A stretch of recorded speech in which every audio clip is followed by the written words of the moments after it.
আমার মনে হয় যে আমরা খুব বেশি প্রশংসা জায়গাটাও খুব বেশি আমার মনে হয় যে যাওয়ার ক্ষেত্রে আমাদের কিছু বিবেচনা করতে হবে। আবার ধরেন ক্রিটিসিজমের জায়গাগুলো আমাদের কাছে স্পষ্ট করার কিছু প্রয়োজন আছে। এটা তো অবশ্যই স্বীকার্য যে মানে মধ্যযুগে মানে তথাকথিত যে মধ্যযুগ বা মিডল বেঙ্গালি যেটাকে বলতেছে থিবো-দুবের এবং অন্যরা, সেটা সেই সময়ের যে সাহিত্য সেটাকে বিশ্লেষণ করার জন্য আমাদের প্রিপেয়ারনেসটা নাই, আমাদের প্রস্তুতি নাই। হ্যাঁ, মানে ধরেন থিবোকে যদি আমি অ্যাকচুয়ালি ক্রিটিক্যালি বিশ্লেষণ থিবো যে ধরেন বিশ্লেষণটা সেটাকে যদি আমি বিচার করতে চাই, সেটার প্রস্তুতি কিন্তু আমাদের নাই আর কি। আমাদের আলাউল পাঠের জন্য যে প্রস্তুতি দরকার সেটাও আমাদের এখানে নাই। ফলে যেটা হয় যে আমরা আমাদের কাছে এটা খুব একটা সাবলাইম একটা বিষয় আকারে উপস্থাপন মানে হাজির হয়ে যায়। তো ওই প্রস্তুতি জায়গাটা আমাদের জন্য খুব জরুরি যে আসলে ধরেন থিবোর চিন্তার সীমাবদ্ধতাটা কোন জায়গাগুলো, সেটা জানতে হলে আমাকে অবশ্যই আগে আলাউলের রচনা বা ধরেন আব্দুল হাকিমের রচনা, সেটার যে সকল সোর্স টেক্সট আছে, সেটার যে সকল ধরেন যে শুধু সোর্স টেক্সট না, টোটাল যে ইন্টারটেক্সচুয়ালিটিটার মধ্যে ধরেন আলাউল আব্দুল হাকিম সহ অন্য যারা লিখেন,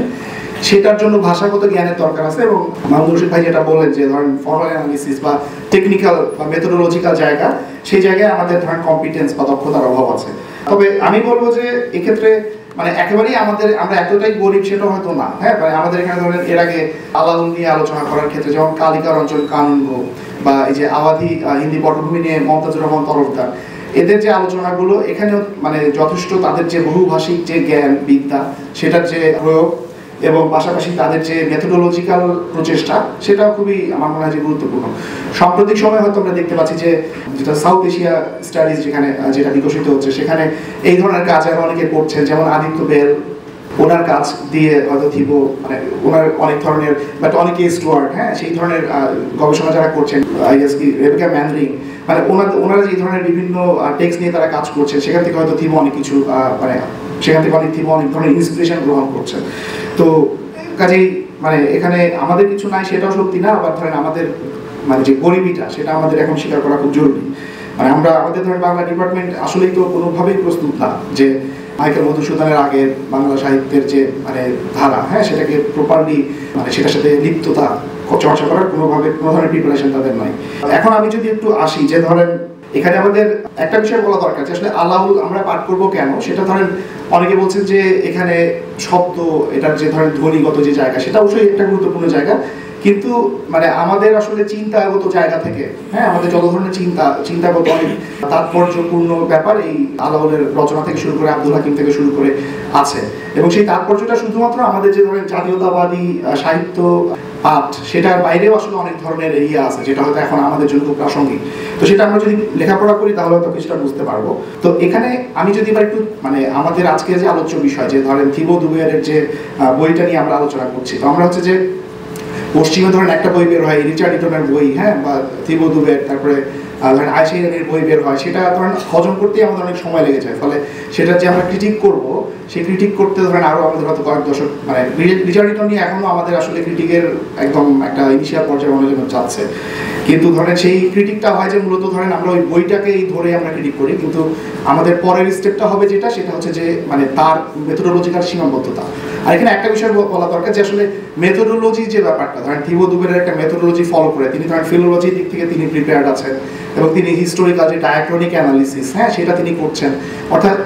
যেটাকে মামুনুর রশিদ ভাই বললেন যে মাল্টিমোডালিটি বা মানে মাল্টিপল টুলস বা মেথোডোলজিক্যাল পদ্ধতি তিনি অনুসরণ করেছেন। তবে মেথোডোলজি জিনিসটাকে আমরা ফেটিসাইজ করার আগে আমাদেরকে ভাবতে হবে যে আসলে ওনার যে ফান্ডামেন্টাল কনসার্নটা কোন জায়গায় এবং কোন ধরনের কনসার্ন বলতে ধরেন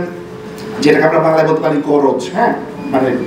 মার্টিন হাইডেগার যেটাকে কনসার্ন বলে যে আসলে কোন ধরনের কনসার্ন থেকে থিবো-দুবের এই ধরনের আলোচনার মধ্যে অগ্রসর হচ্ছে, সেটা হচ্ছে মেথোডোলজির চেয়েও প্রায় একটা বিবেচনা। তো সেটা আমরা ধরেন ওই সময় আলোচনা করা যাবে। মূলত আমাদের যে ডিবেটটা হয়তো বা এখানে বিশেষ করে নাজমুল হোসেন ভাইয়ের আলোচনায় একটা বড় ডিবেটের জায়গা সেটা হচ্ছে যে মানে থিবো তার পূর্বসূরি যে আলোচকরা ছিলেন সেটা ধরেন যে আব্দুল করিম হতে পারে, এনামুল হক হতে পারে, কালিকা রঞ্জন কানুনগো, হ্যাঁ, এবং আরো যারা মমতাজুর রহমান তরফদার, তাদের যে আলোচনাগুলোর সঙ্গে থিবোর যে মৌলিক একটা ডিপার্চারের জায়গা, এখানে একটা মেজর ডিবেট আছে, সেটাকে বলা যায় সিনক্রেটিজম ডিবেট। হ্যাঁ, সিনক্রেটিজম, এটা বাংলা ধরেন সমন্বয়বাদ করা হয়ে থাকে। তো এই ডিবেটটার ক্ষেত্রে আমি দেখলাম যে নাজমুল হোসেন ভাই এই জায়গাটা কিছুটা এনগেজ করলেন যে আসলে থিবো মানে এটা আমি ছোট করে একটু বলি যে আসলে এই ডিবেটের যে পরম্পরাটা আমাদের এখানে মধ্যকালীন যে বাংলা সাহিত্য,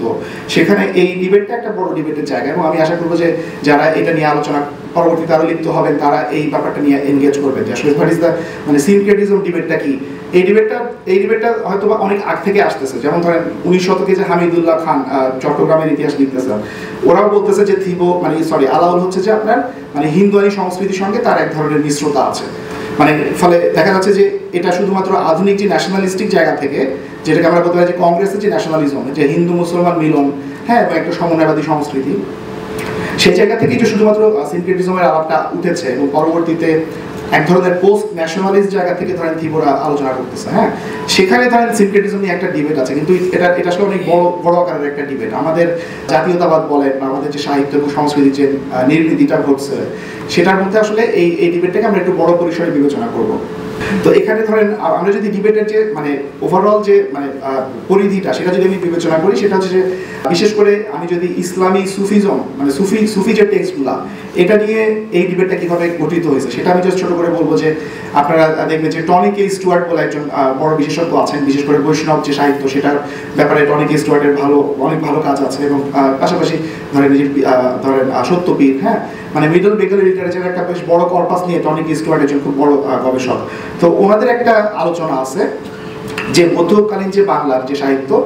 মুসলমানদের লেখা, সেটাকে আসলে আমরা এই যে সমন্বয়বাদের জায়গা থেকে পাঠ করবো কিনা। তো টনি কে স্টুয়ার্টের একটা খুব প্রবন্ধ মানে খুব গুরুত্বপূর্ণ প্রবন্ধ আছে যে ইন সার্চ অফ ইকুইভ্যালেন্স। সেখানে তিনি দেখানোর চেষ্টা করতেছেন যে আসলে এই মধ্যকালীন যে মুসলমান কবি যারা আছে, সেটা আলাউল হোক অথবা ধরেন সৈয়দ সুলতান হোক, এবং অথবা ইভেন ধরেন যে আলী রজা, হ্যাঁ, তারা হোক, আপনারা এদের গ্রন্থ পড়ে থাকবেন আহমদ শরীফের সম্পাদনায়। তো তারা আসলে যখন ধরেন বৈষ্ণব যে পরিভাষা অথবা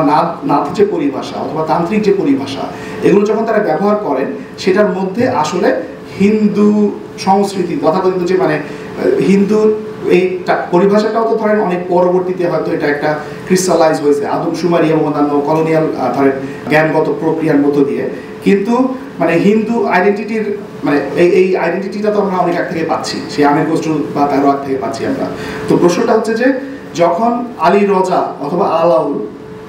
তারা যখন ধরেন সংস্কৃত যে অ্যাস্থেটিক্স অথবা মানে হিন্দু ধর্মীয় বিভিন্ন অনুষঙ্গ এবং প্রসঙ্গ, এগুলো যখন তারা তাদের একটা গ্রন্থে ব্যবহার করেন, সেটাকে আমরা কি হিসেবে পাঠ করবো? সেটার মধ্যে কি হিন্দু সমাজ অথবা অমুসলমান যে বিভিন্ন সমাজ আছে তাদের সঙ্গে সম্পর্কটা ভিন্নভাবে সেখানে গঠনের কোনো মানে ইঙ্গিত আছে কিনা? হ্যাঁ, এটা একটা মেজর জায়গা। তো টনি কে স্টুয়ার্ট যেটা দেখানোর চেষ্টা করছেন যে না, এটা আসলে যখন আলাউল বলেন বা আব্দুল হাকিম বলেন অথবা ধরেন আলী রজা বলেন, তারা আসলে যখন এই ধরনের পরিভাষা ব্যবহার করেন, যেমন ধরেন যে হয়তো আল্লাহ না বলে বলতেছে যে নিরঞ্জন, তাই না, অথবা ধরেন যে হয়তো নাম মানে সালাত না বলে হয়তো বলতেছে যে প্রার্থনা বা প্রণতি, অনেক কিছু হতে পারে। সেরকম অনেক ধরনের ভাষা ইউজ করা হচ্ছে। তো সেখানে যেটা টনি কে স্টুয়ার্ট দেখানোর চেষ্টা করতেছে সেটা হচ্ছে যে এটা আসলে মানে এটা টনি কে স্টুয়ার্ট হয়তো এভাবে বলেন নাই, কিন্তু ধরেন থিবো দুবের সম্প্রতি তার যে নূরনামা বলে একটা গ্রন্থ আছে আব্দুল্লাহ খানের, সেটা নিয়ে থিবো দুবের একটা নতুন বই বের করছেন, তার সম্ভবত দ্বিতীয় বই, আমি জানি না। তো সেখানে তিনি দেখানোর চেষ্টা করতেছে যে আসলে আলাউল বলেন অথবা আব্দুল হাকিম বলেন, তাদের ইন্টেন্টটা হচ্ছে যে ইসলামিক, পিওরলি ইসলামিক। মানে সেখানে তারা শুধুমাত্র যে মানে বৈষ্ণব পরিভাষা অথবা নাথ যে পরিভাষা অথবা মানে এই স্থানীয় অঞ্চলের যে সকল কাজগুলো আছে তাদের যে সকল পরিভাষা ব্যবহার করা হচ্ছে, সেখানে শুধুমাত্র সেটাকে তারা এই ইসলামী ভাষাকে সাধারণ মানুষের কাছে বোধগম্য করার যে প্রয়োজন অথবা তার যে অডিয়েন্স আছে, সেটা দরবারি অডিয়েন্স হতে পারে অথবা আম জনতার অডিয়েন্স হতে পারে, সেটার কাছে বোধগম্য করার প্রয়োজনে শুধুমাত্র তারা কি করছে, তারা এক ধরনের ইকুইভ্যালেন্স তৈরি করছে। হ্যাঁ, এটাকে টনি কে স্টুয়ার্ট এটাকে তর্জমা বা অনুবাদের একটা তত্ত্ব দিয়ে এটাকে তিনি ব্যাখ্যা করতেছে, যেটাকে তিনি বলতেছে যে ফাংশনাল ইকুইভ্যালেন্স। তো তিনি দেখানোর চেষ্টা করতেছে যে আসলে আমরা আলী রজা বলেন অথবা যে সকল মানে মধ্যকালীন যে বাংলার যে সকল মুসলমান বা পীর বা সুফি সাহিত্যিক আছে, তাদের এ সকল যে ভাষার যে সকল চর্চা, সেখানে তাদের যে যেমন আলাউলের মধ্যে আমরা দেখেছি যে সংস্কৃত যে অ্যাস্থেটিক্স, হ্যাঁ, এই যে সঙ্গীত দামোদর থেকে শুরু করে যত ধরেন যে পদ্মাবতী যেটা মালিক মোহাম্মদ জয়সির, অথবা এই যে কুতবন, হ্যাঁ, তার যে মৃগাবতী আওয়াতি, যে সকল প্রণয়কাব্যগুলো ধরেন আমাদের এখানে তারা আনতেছে, হ্যাঁ, আলাউল থেকে শুরু করে ধরেন শাহ মোহাম্মদ সগীর, আব্দুল হাকিম, তাদের মধ্যে তো এই মানে এই ধরনের একটা যোগাযোগ আছে, যে একদিকে তারা পার্সিয়ান যে ট্র্যাডিশন সেটাকে অনুবাদ করতেছে, আবার আওয়াধি যে মানে বিভিন্ন যে প্রণয় কাব্যগুলো হচ্ছে, আখ্যানগুলো হচ্ছে, সেই আখ্যানগুলো তারা কিন্তু অনুবাদ করতেছে। তো তারা বলতেছেন যে আসলে তারা যখন এই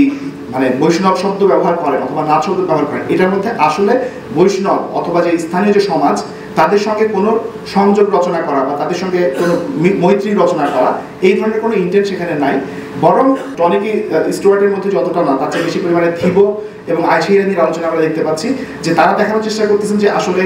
এই ধরেন বৈষ্ণব যে ভাষা অথবা মানে হিন্দুয়ানি যে ভাষা সেটার যে প্রয়োগ করা হচ্ছে সেখানে একটা সাবভার্সনের একটা ইন্টেন্ট আছে। অর্থাৎ আপনি ধরেন যেমন নবী বংশ সৈয়দ সুলতানের, সেখানে আয়েশা ইরানি দেখানোর চেষ্টা করতেছে যে নবী বংশ এই গ্রন্থের মধ্যে আপনার কি আছে যে হরি, যে মানে কৃষ্ণের একটা নাম হচ্ছে হরি, তো এই হরিকে যখন একজন নবী হিসেবে স্বীকৃতি দেওয়া হচ্ছে, তো এই যে নবী হিসেবে স্বীকৃতি দেওয়া হচ্ছে,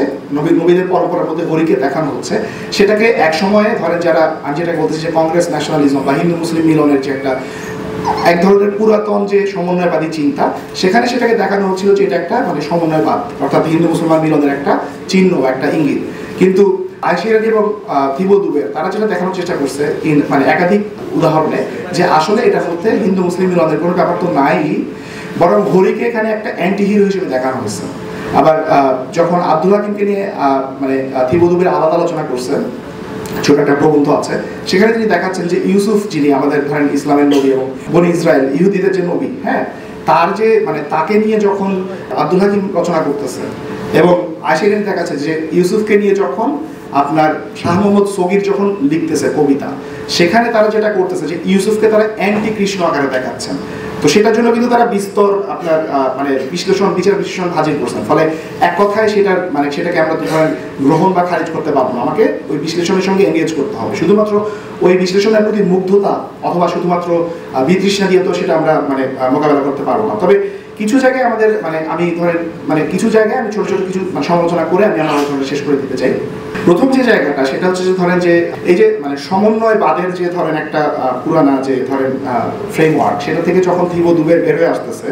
সেই বের হয়ে আসার ক্ষেত্রে তিনি যে টনিকি স্টুয়ার্টের যে তত্ত্বটা, এটা আপনারা সকলেই যারা এই বিষয় নিয়ে কাজ করেন তারা এই প্রবন্ধটা পড়বেন যে ইন সার্চ অফ ইকুইভ্যালেন্স, হ্যাঁ, টনিকি স্টুয়ার্টের। এটা খুব গুরুত্বপূর্ণ প্রবন্ধ। এই প্রবন্ধের উপর ভিত্তি করে কিন্তু থিবো বা ধরেন আয়েশা ইরানি তারা কিন্তু কাজটা করতেছে যে আসলে ফান্ডামেন্টালি যখন বাঙালি মুসলমান সাহিত্যিকরা যখন বাংলায় ইসলাম নিয়ে রচনা করতেছে, সেখানে তাদের ফান্ডামেন্টাল ভাষার ব্যাপারে তাদের অ্যাপ্রোচটা কি, সেখানেই তারা বলার চেষ্টা করতেছে যে আসলে এখানে কোনো হিন্দু মুসলমান মিলনের অথবা ধরেন এই যে সামাজিক যে সংযোগ নির্মাণ, এটা না, বরং এটা একান্তই হচ্ছে যে শুধুমাত্র অডিয়েন্সকে মানে বোঝানোর জন্য তারা এই দেশীয় ভাষাটাকে ব্যবহার করতেছে। তো এটা হচ্ছে যে ধরেন তাদের জায়গা। তো এখানে আসলে টনিকি স্টুয়ার্টের যে প্রবন্ধ, সেখানে আপনারা দেখবেন যে টনিকি স্টুয়ার্ট যে ফাংশনাল ইকুইভ্যালেন্সের যে তত্ত্ব, হ্যাঁ, সেটার ক্রিটিক করে আমি 2016 সালে একটা বই, ছোট একটা পেপার বা বইয়ের মতো লিখছিলাম যে ইউনিভার্সালিজম অ্যান্ড পলিগ্লোসিয়া। সেখানে আমি দেখানোর চেষ্টা করছিলাম যে আসলে সমস্যাটা কোথায়। টনিকি স্টুয়ার্টের যে আলোচনা, সেটার অবশ্যই শক্তির কিছু জায়গা আছে, কিন্তু কিছু সমস্যার জায়গা আছে। তো সেই সমস্যার জায়গাটা আমি যদি থিবোর প্রসঙ্গে প্রয়োগ করে বলি, যে থিবো যখন আপনার এই যে আলাও নিয়ে আলোচনা করতেছেন, আলাওয়ের প্রত্যেকটা কাজ নিয়ে তার গভীর বিশ্লেষণ আছে, অত্যন্ত কম্পিটেন্ট একজন গবেষক হিসেবে তিনি বিশ্লেষণটা করেছেন। তো তার আসলে অ্যাপ্রোচটা কি? তো আমি দুইটা মানে পয়েন্ট বলবো। একটা হচ্ছে যে ফর্ম এবং কন্টেন্ট, এই জায়গাটাতে তারা খুব মানে একদম ডুয়ালিটি জায়গা থেকে তিনি আলোচনা করছেন, যেটা টনিকি স্টুয়ার্ট থেকেই আলটিমেটলি তিনি নিয়েছেন। সেটা হচ্ছে যে ধরেন ভাষার যে ফর্ম অথবা কবিতা এবং অথবা মানে নান্দনিক যে নির্মিতি, সেটার যে আকারগত যে আঙ্গিকগত যে জায়গাটা, সেটা এক জায়গায় রাখতেছে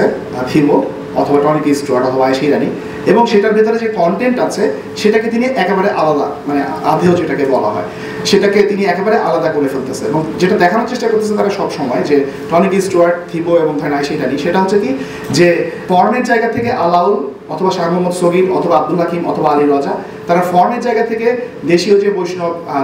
নাথ যে ধারা, বিভিন্ন যে ধারাগুলো আছে, এগুলোর ভাষাটাকে অথবা ধরেন মৈথিলি যে বিদ্যাপতি থেকে শুরু করে ব্রজবলির যে ধারাটা তৈরি হলো, অথবা আওয়াধি যে রোমান্স, হ্যাঁ, অথবা পার্সিয়ান যে ধরেন ধারা, তারা হচ্ছে যে ফর্মের জায়গা থেকে এগুলোকে গ্রহণ করতেছে এবং এগুলোকে আপাত দৃষ্টিতে তারা সেটা তাদের কাব্যের মধ্যে ব্যবহার করতেছে। কিন্তু কন্টেন্টের জায়গাটা মানে এটা হচ্ছে যে যেটাকে থিবোরা বলতেছে যে পিওরলি ইসলামিক।